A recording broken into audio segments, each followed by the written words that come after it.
TerraX Minerals, successful gold exploration in Yellowknife in Canada.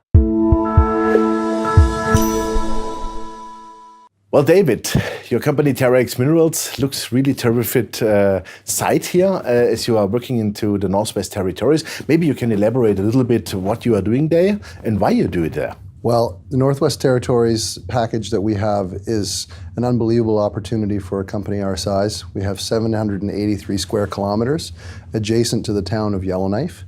It's a 100% owned property, highly prospective with two past producers there, Con and Giant. Together they produced a combined 14 million ounces plus at 16 grams per ton or half an ounce grade. That's really high grade. It's serious stuff. It's a real district with real high grade gold and in a jurisdiction that is fantastic. How's about infrastructure? Infrastructure there is perfect. It's a mining community. It was built on mining. We have an airport. We've got a skilled workforce. Our core shack is actually at the airport. We have a picture of Tim Hortons on our slide deck, and that's because our geologists can buy a cup of coffee and it's still too hot to drink when they get to the drill. So it's really close to the necessary infrastructure, I would call it, and it's not like out of the boonies completely, right? No, absolutely not. We actually don't have to have a camp even out of town. Everybody can live in town and go out to the field and work. Super. So let's talk about the field. We see here already a map of your, I would call it 4 main properties. Maybe you can elaborate a bit on those 4 highest drill targets you have. We talk about these as our 4 primary targets. You know, it's a giant district, so we have to be organized. We have to look at all our data. We have to analyze all that data, and we have to let the data tell us where to go and look for gold. And that's exactly what any larger company that would be looking at this property as a prospect would be looking for. They want us to identify, the 4 targets. They're all within 5 kilometers of each other, so they're not just hoi polloi all over the property, and those are the targets that we plan to drill next. Fantastic. So that sounds to me like that you have already like a game plan, I would call it, which we see here. I think terrifically drawn down. Maybe you can elaborate a little bit more in detail what the game plan then is. So again, the process of looking at a district of this size, you have to be very pragmatic about how you're going to spend time and money. And so we have a plan where we looked at every single target on the property that we know of now. We've attached a work plan with each one of those targets. So even though we've identified, the top 3 or call it 4 targets that we're going to drill for deposit expansion, we also have a plan for every other target, all the way down to the ones that we don't really quite know that much about, but we think they're really good. Great. If we go a little bit more further, let's say to the 2-year plan you have identified, because we see here on this pyramid, we see like something like up to 50, 60 targets and also already deposits, I would say.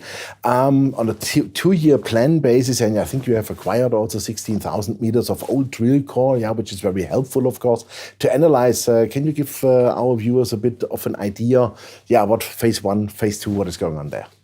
So now the roadmap that we're working with, we've got 2 new elements. So we have basically almost a new starting point, a new way of looking at the future of the company. And so we have our 3 or 4 primary targets that we're going to drill for deposit expansion. That's going to be tantamount. It's the first thing we want to do. And then, as we go and drill those leading into the 2nd year, we're going to start to bring some of these other targets that haven't quite been as developed. We want to drill those and follow up on that drilling to continue moving these targets up the pipeline. So we're really showing the market that we're focused on building ounces in a core area, but at the same time, we're not throwing away the blue sky.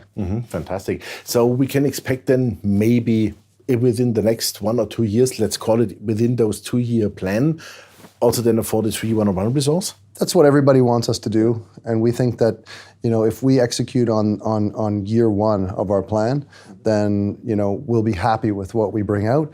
And at that point, we'll feel comfortable putting whatever name you want on it. If it's a 43-101, it's a 43-101. Again, we want to do the property justice. We need to drill these targets to show what's there. Fantastic. Let's talk a bit about the company itself, because I think you have quite prominent shareholders. The management is like with 11, maybe closer to 12% also within the boat. Can you elaborate a bit on the capitalization and how this was put together? So the quality of the shareholders of TerraX is one of the main reasons that I was able to join the company. I knew that with the kinds of backers that this company has, that this is a serious asset with a serious team, because it comes vetted by serious investors. The management group itself, as you said, owns north of 11%. I think that number grew on a recent private placement, where management and insiders were main participants. As well, we've got some very astute institutional shareholders, and we also have a group of strategic shareholders, we call them. These are industry professionals, management from other companies who are personally invested in TerraX. They bring a lot of expertise, and they also bring the right style, the right investing style, long-term, solid shareholders. And those are people from the industry, so they should know what they do. That's exactly right. Yeah, and we see also like Osisko Gold Royalties. I mean, those are people, I know them also very well, and as far as I know them, they are not jumping into a project without a good due diligence, right? That's right. They actually inherited part of their position through an acquisition they made of another company, and as soon as they analyzed or had a chance to look at what that investment that they inherited was, they certainly wanted to increase their opportunity with the project. So again, a very smart group and a good group of shareholders for us. Super. If you would have to sum it up, what makes your company really special? What is the major difference? Well, we're seeing a move back into resources. Certainly, precious metals are looking good these days. And we have a district-scale Archean greenstone property. You know, we're talking about 800 square kilometers almost. It's in a great jurisdiction.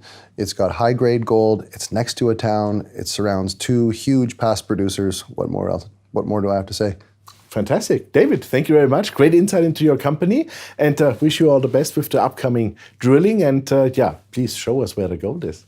Thank you very much, Jochen. I look forward to that. Perfect. Thank you very much. Yeah, ladies and gentlemen, there was David Suda, the CEO of TerraX Minerals. And yeah, you heard it, a quite interesting exploration story in the heart of Canada, in one of the real mining regions in Canada. And they have put an impressive package together here. They own the package by 100% by themselves. And already it's something like 58,000 meters are drilled. And they acquired another 16,000 meters in the property here. From an old mine, and now it's on them to analyze that, and I could imagine we will see some nice news flow. So I'm your host Jochen Steiger, Commodity TV, in partnership with Dukas Copy TV. Thanks for watching us, and bye-bye from Geneva.